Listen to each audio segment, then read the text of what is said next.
साधं पण मन जिंकणारं घरगुती जेवण. आज असंच मी दुपारची थाळी बनवलेली आहे. मस्त चमचमीत पनीर बनवलं आहे. साधं अगदी घरच्या साहित्यात. शिवाय मी ताजे टमाटर, कोथिंबीरची चटणी बनवली आहे. एक नंबर ही चटणी लागते. नक्की तुम्ही एकदा ट्राय करा. त्याकरता काय करायचं, सुरुवातीला पनीर आपल्याला थोडंसं फ्राय करून घ्यायचं आहे. अगदी थोडंसं करायचं. गॅस मीडियम ठेवायची. मीडियम गॅसवर दोन्ही साईडनी अलटपलट करून आपल्याला हे पनीर थोडंसं फ्राय करून घ्यायचं आहे. एक लक्षात ठेवायचं, याला खूप डार्क कलर येऊ द्यायचं नाही. थोडासा सोनेरी रंग हवा आहे आपल्याला आणि नंतर हे काढून घ्यायचं. आता एक मसाला तयार करून घेऊया. त्याकरता कांदा, मिरची, आलं, लसूण घेतलं आहे. गॅस मिडियम ठेवायची आणि थोडंसं आपण भाजून घ्यायचं. त्यावर थोडं तेल घालायचं, म्हणजे कांदा लवकर भाजला जातो. नंतर यात टोमॅटो आणि कोथिंबीर घालायची. टमाटर नरम होतपर्यंत आपल्याला हे मस्त असं परतून घ्यायचं आहे. तिथे बघा टमाटर नरम झालेला आहे. आता हे सर्व आपण मिक्सरच्या भांड्यात घालायचं आणि याचं मस्त असं स्मूथ वाटण करायचं. अगदी गरज वाटली तर थोडंसं पाणी तुम्ही यात ॲड करू शकता, नाही केलं तरीही चालेल.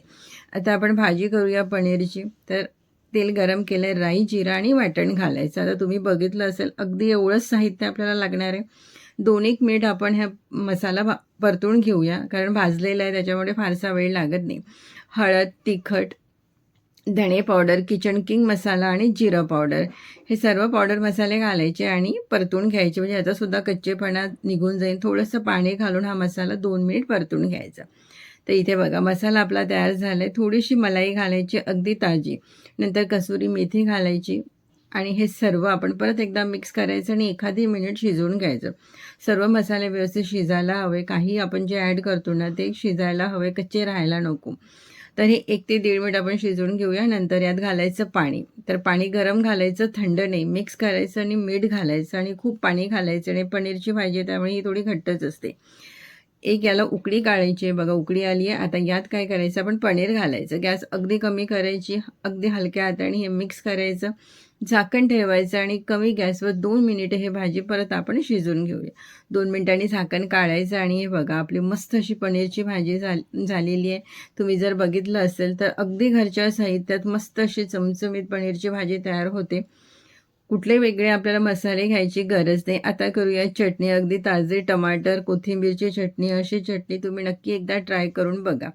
तर त्याकरता घेतली आहे मी मिरची, लसूण आणि टमाटर. तर सुरुवातीला मिरची आपण थोडीशी भाजून घ्यायची, अगदी हलकासा कलर येतपर्यंत. नंतर यात आपण टमाटर आणि लसूण घालायचं, परतून घ्यायचं. थोडंसं पाणी घालायचं, झाकून ठेवायचं एखाद मिनटाकरता.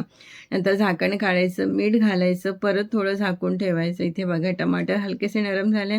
थोडी कोथिंबीर घालायची, परत एखाद मिनिट परतून घेऊया. टमाटर अगदी मस्त नरम करायचे.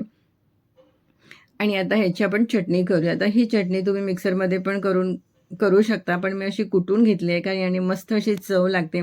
पण एक लक्षात ठेवायचं की खूप अगदी बारीक कुटायचं नाही, त्याला थोडंसं जाडसरच ठेवायचं, म्हणजे चव अगदी मस्त लागते.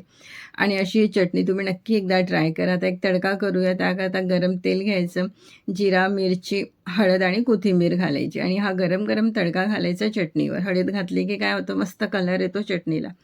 मिक्स करायचं. कधी भाजीला नसेल किंवा भाजी खायचा कंटाळा आला असेल तर अशी ही चटणी अगदी 5 मिनिटात होते. पराठ्यासोबत खा किंवा चपातीसोबत खा, एकदम मस्त लागते. तर इथे मस्त अशी चमचमीत आपली पनीरची भाजी आणि टमाटरची चटणी झाली आहे. दुपारचं जेवण तयार झालं आहे. तुम्हाला दुपारच्या जेवणात नेमकं काय लागतं मला तुम्ही कमेंट्स करून सांगा.